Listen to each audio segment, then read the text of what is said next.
For the past couple of years, the color of one's skin could determine whether or not you got the win with the career of your choice. It went even farther, however. On your resume, you might as well say, what is your bedroom preference? And that could determine whether you were learning new skills for a new job that had come your way. All of that has ended as of today. President Donald Trump has changed DEI and affirmative action, and now Hollywood and entertainment companies are retracting what was their major play in the world.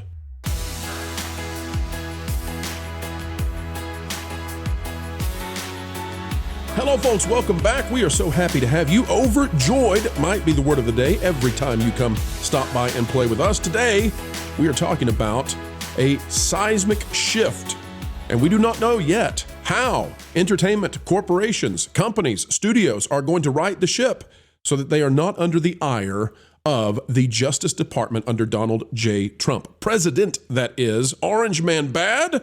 Well, be glad, folks, if you are one of those out there who believes in meritocracy. And you don't have to. We're not presuming that you do. It's up to you to decide. But today we're going to talk about which side the entertainment companies will have to land on. Major impacts and repercussions here, including criminality. What will Disney do? We'll explain it to you. Click the like button, and here we go. This is from Christopher Rufo. Of course, he's the one who revealed and exposed Disney and the Reimagine Tomorrow videos. Christopher Rufo says, tomorrow morning, and he released this on the 21st, tomorrow morning, the general counsels for every major corporation and university are going to be reading President Trump's executive orders on DEI, that's diversity, equity, and inclusion, and figuring out how they can avoid getting ruined by federal civil rights lawyers. Huge changes imminent. Well, what is this about? Let's go to Axios, which they're no friend to President Trump, so we'll go there to get their perspective. Trump rolls back bedrock civil rights measure in sweeping anti-DEI push. This by Russell Contreras and Emily Peck. It says President Trump issued a sweeping executive order Tuesday night revoking decades of diversity and affirmative action practices in the federal government. This takes the current anti-DEI activism on diversity, equity, and inclusion to a new level, abolishing decades of government standards on diversity and equal opportunity and seeking to crack down on the same in the private sector. Trump's order revokes one that President Johnson signed on September 24th, 1965, and then it goes on to invoke Martin Luther King Jr., although I don't know why. There's no association with that in particular. LBJ's order gave the Secretary of Labor the authority to ensure equal opportunity for people of color and women in federal contractors' recruitment, hiring, training, and other employment practices. It required federal contractors to refrain from employment discrimination and take affirmative action to ensure equal opportunity based on race, color, religion, and national origin. The order came more than a year after Johnson signed the Civil Rights Act of 1964. So, what's being said? From Jocelyn Fry, president of the advocacy group National Partnership for Women and Families, says it would significantly erode a civil rights enforcement tool that has been essential, in particular for women's progress. It sends a message and gives a green light to contractors that nobody is watching. Now, this does not just apply to the government, it also extends to the private sector. President Trump says, I further order all agencies to enforce our longstanding civil rights laws and to combat illegal private sector DEI preferences, mandates, policies, and programs. Well, Jonas, you remember where that picture was next to Bob Iger? Remember where the DEI exec was? Yeah. You want that back up on the screen here? Right there, directly to me. I'm just saying that what was deemed so important to the Disney company now may be considered illegal by our government. The idea of hiring people based on immutable differences rather than their merit. Very interesting. We'll pause there to get some thoughts on this. Michelle, we now live in a world that is vastly different in the United States in terms of who gets hired, why they get hired. And I don't know if companies are going to change what it is they're calling their DEI departments. There has been some thought that they're just going to rename it and reconfigure. But these were huge parts of corporate America for the past 4 years. And by the way, in no small part because the Biden administration was pushing them that way. Mm-hmm.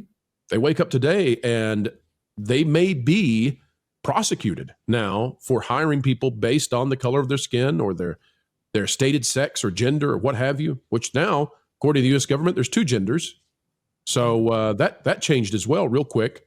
Michelle, what do you think is going to be the response from corporate America and specifically the entertainment companies? I mean, we'll have to see, but I kind of see them just kind of whining about it and trying to figure out other ways to maybe get around it is what I kind of think they'll do. And maybe even some of the colleges too. I think the ones that have presidents or CEOs that aren't thrilled with it will absolutely use it as a reason to get rid of that. But the ones that like are diehard, I just don't see them wanting to give it up very quickly. No, I don't either. And yet, I don't think that they want to go to battle with the Justice Department. I don't think they want to go to battle with, the various departments inside the federal government that oversee corporations and business. The opportunity for lawsuits is tremendous in what they face. Just think about, Vash, the Walt Disney Company. They have been releasing for the past years, proudly, quotas of what percentage they were going to hire of each kind of category of person, separate completely from, the merit or their ability, but just based on what shade is your skin. We want 50% of you and not 50% of the other. Yeah, oh, absolutely. And it's on the Reimagine Tomorrow website. If you go to the Reimagine Tomorrow website, it's all listed there, what the quota is that they want, what the outcomes that they want, and so forth. And who knows where all those skeletons are in Disney's closet. A lot of people made a lot to do about the tech bros, let's say, that were behind Donald Trump during his inauguration. But they didn't make reference to one particular person. You know who that person was? I'll give you a hint. It's the guy in the red tie down there. See that guy? He's right behind Trump during his inauguration. And we know that anybody who was sitting behind Trump in this specific event, pretty close to the president of the United States now. Hey, Vash, that little guy with the red tie, he seems to be muttering right beside Elon Musk. Yes, he does, doesn't he? He's pretty close there. What's interesting is that that's Ike Perlmutter, who knows very well what the company's been doing. In fact, one could argue that he was pushed out over these specific reasons right here, which Trump and Ike Perlmutter have been very vocal about, both in the press and at speeches and so forth. I would say, look, I mean, we've already got a lawsuit against the Walt Disney Company, against brought on by, I believe, was it Stephen Miller's America First Legal, if I'm not mistaken, talking about a lot of these issues right here.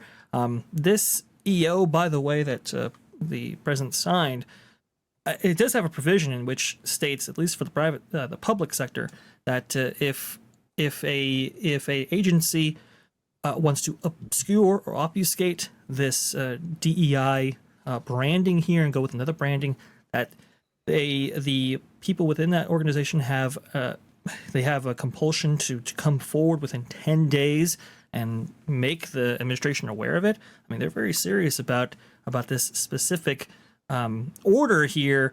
And look, I understand that the Department of Justice hasn't gotten a full transition team just yet, but with Ike Perlmutter being very close to Trump at this point, where he knows exactly what the company's been doing with this lawsuit, bringing a lot of this stuff forward, with Reimagine Tomorrow still there, and like you brought up before, with this chief diversity officer in such a prominent position. I mean, if you wanted to make a statement as part of the administration, what better place could you go than to go after Disney, potentially?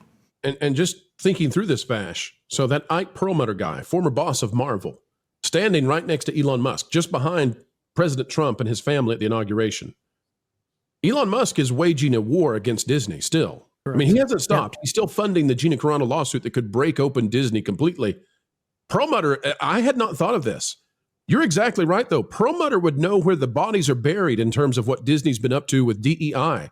He's right next to the man who is funding the biggest, most important lawsuit against Disney that they may have ever faced, and that Hollywood may have ever faced, because it could break open the doors to moderates and conservatives not having to fear for their lives and their careers in Hollywood. What a huge connection, Vash. Yeah, please go ahead. No, please, you go, and then I want to reference something you talked about.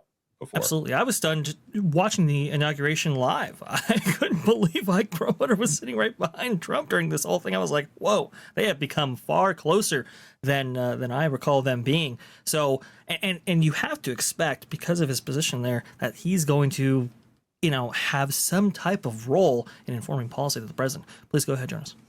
The thing that I wanted to bring up for those of you who may not be aware of it, this is something that Disney still has not taken off of their website. And it says ABC Entertainment. Sometimes we get a little flack for saying ABC is Disney. This is a Disney website, reimaginetomorrow.disney.com. It's on the assets.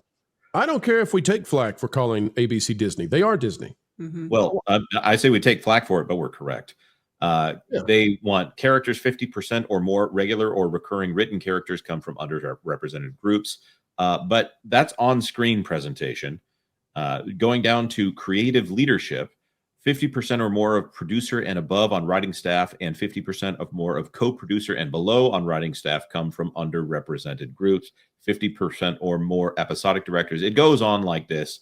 Substantial year-over-year increase in members of the underrepresented groups as directors in writing staff. This is race-based and other metrics as well. And it goes on like this. And this is illegal for those of you who don't understand the things that would have to be done in order to achieve these goals. You would have to make decisions that are cognizant of the sex, sexual orientation, gender identity, military or veteran status. I'm not sure what the bottom of the screen here. Yeah, we're visible.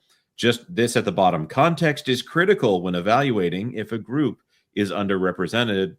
And then right there, anyone involved in hiring decisions is prohibited from asking candidates and talent about their actual or perceived race, religion, color, sex, sexual orientation, all of those, and any other legally protected category. They know that this is illegal, and they're trying to warn the people that they're telling to make the illegal decisions to not do it in an illegal way. I don't understand the cognitive dissonance there, but there it is. And so you're saying this is still up, but at the same time, this ends. Like, I cannot imagine a world in which even Disney continues to act flagrantly, illegally in the face of the Trump administration and what they can do to a company like Disney. Like, I just can't even imagine the level of hurt that could come the way. And surely, as ideologically captured as the company is, surely the shareholders are going to step in and say, no, we can't continue to be in violation of civil rights. Like, we can't just flaunt that. Michelle, what do you think about the idea that Disney has a document here that lays out how they're going to act in what it looks to us like illegally, and then at the bottom it says, oh, by the way, don't do any of the stuff that's in this document, but we're totally doing it. Yeah. Again, we're going to have to see how they react to this because, I mean, you pointed out, or Vash pointed out, that you could definitely make an example out of a company like Disney. I mean, they're going to need to at least remove that immediately. I mean, come on. Like, even if you're going to privately do it, like, at least be smooth enough to remove it from your web page. They're not smooth criminals. No. But I can't do that. Vash, what do you got? Well, now we know the reason why a lot of these companies before this administration was turned over to Trump here, why they got out of the DEI game. I believe Culture Casino had a write-up in that Park Place about this, and how McDonald's and John Deere and many of these other corporations, Harley Davidson and so forth, were getting out before a sweeping executive order like this, and especially before the DOJ gets involved, which, I mean, upon the vote of, I believe, the Attorney General, we can expect a lot of this stuff to ramp up. I believe it's in Bob Iger's best interest to maybe take a step back from this. It might have been already too late to do so. Absolutely. And folks, we have come to the end yet again. Another video of excellence in the can. What a joy it has been to share time with you. We hope you enjoyed it as well. If so, consider clicking that like button. Share, subscribe, click it, stick it to the algorithms. It is the notification bell. And as always, drop a comment down below. A mind is a terrible thing to waste, so waste not yours. Join a community dialogue today, just on down below. Folks, we are going to say farewell for now, but we will see you back. 4 is more, and that's how many videos we put out every single day here on the Pro Channel.